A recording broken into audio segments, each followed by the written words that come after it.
Let's get more now on that move by the Governor of the Bank of England, McInerney, to cut off the supply of low-interest money to banks for mortgage lending. There are fears that it could trigger mortgage rate rises and that could affect house building. Shares of some of the biggest building firms have been hit by this afternoon. To get a couple of views on it, I'm joined by Eamonn McInerney from Keith Moat, which builds in the North and the Midlands, and by Paul Bogle from the National Federation of Builders. Very good evening to you both. Paul Bogle, if I could start with you, I mean, give us an idea of how, now you've looked at what the Governor of the Bank of England has said, how you think it might impact the house building market.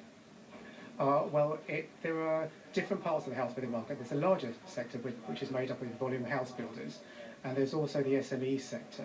Now, in terms of funding and lending, funding for lending has pretty much gone to the top end of the sector, and the trading statements of the larger house builders have reflected the amount of support that they've received over the last year or so from Help to Buy and funding for lending. If you go down the food chain, if you go down to small and medium-sized house builders, they haven't really had a look in terms of funding for lending. So the impact that this will have is that banks will be forced to look at smaller business lending, and that will include that smaller end of the house building market. So this, for that end of the market, is good news. Well, it's interesting, but it is sort of mixed news, and people are probably, no doubt, the homeowner or the potential homeowner are still wondering whether they're going to pay more for mortgages, whether there's going to be more pressure on housing. And Eamonn McInerney, you're a company that builds more out of this southeast housing bubble. What are you finding in the North and the Midlands? Because most people now suspect that the bubble, if anything, is in London and the southeast, and the rest of the country hasn't felt the benefits.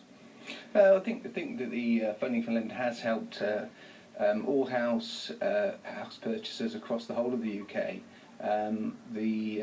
The entry-level house building that we do across central England and the Midlands and North has seen a number of first-time buyers come to the market with the support of better mortgage rates, more affordable monthly payments, with both the Help to Buy 1 scheme and the Help to Buy scheme just recently launched. So, Paul Bogle, the Help to Buy scheme is still in its early stages, as the Governor of the Bank of England was saying. Are you seeing it coming through yet, and can that, in a way, substitute for what he's taking away today with the lending support? I think it really depends on what you want these schemes to achieve. If what you want these schemes to achieve is an increase in house building, as well as helping people onto the housing ladder, then Help to Buy, the equity loan scheme, which encourages new building and brings people into the market, then that really is the way to go. But if you're looking at just helping people get mortgages, or cheap mortgages, which is what funding for lending was doing, by diverting attention away from house building, and it's also what Help to Buy, the mortgage indemnity scheme, is doing, then you're not going to achieve those aims. What we want to see is people across the entire house building sector, large and small, building more houses, and funding for the removal of funding for lending will focus activity on that. Eamonn McInerney, the markets today have sort of downgraded the shares on quite a number of the big building companies on the FTSE, which suggests that the market thinks that it's going to be a slowdown in building, and it's already been not a great couple of years for building. What do you think is the impact? Can you still keep pushing ahead and trying to fill that supply shortage?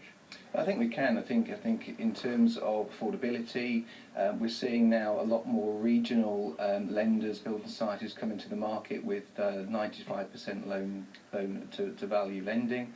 And the mortgage rates that are being offered at the moment are making buying a home much more affordable, probably than it's ever been.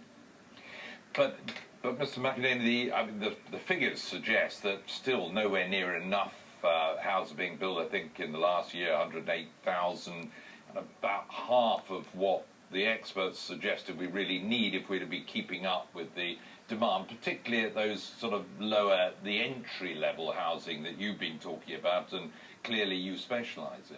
Yeah, well, 95% of all the building that we do as Keep Moat is on brownfield sites, so we are utilising land that needs to be developed, but we do need support from government to get the planning through quicker, and to also enable all the builders, not just Keep Moat, to build more homes across the whole of the UK for the people to be able to buy affordable property. Paul Bogle, I can imagine quite a lot of the lay people have listened to what the governor of the Bank of England had to say today, and probably a bit confused by what appeared to be some conflicting signals about whether the government and the banks want to help first-time buyers or home buyers at all, or whether there's a danger of mortgages going up. To keep it sort of fairly simple, what's your message? How do you analyse it, and what do you say to all of those who do have properties, have mortgages, or aspire to? If you want to buy property, certainly if you want to buy a new property, then the avenues are still open to you. That's Help to Buy, the equity loan scheme.